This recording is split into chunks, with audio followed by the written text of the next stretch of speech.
سوال نمبر 1، مطالعہ سر سید کس کی کتاب ہے؟ عبدالحق کی۔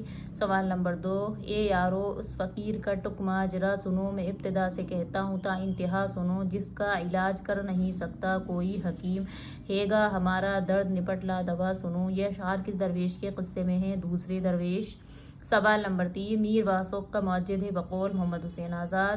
سوال نمبر 4، نکات الشعراء 1752، ذکر میر 1772، فیض میر کس کی تصانیف ہیں؟ میر تقی میر کی۔ سوال نمبر 5، میر کے کل کتنے دیوان ہیں؟ میر کے کل 7 دیوان ہیں، ان میں سے 6 اردو میں ہیں اور 1 فارسی میں۔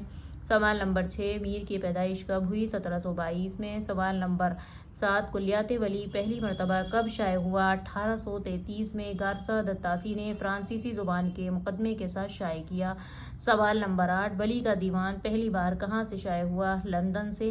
سوال نمبر 9، نور الحسن ہاشمی نے کلیات ولی کو کب شائع کیا؟ 1989 میں۔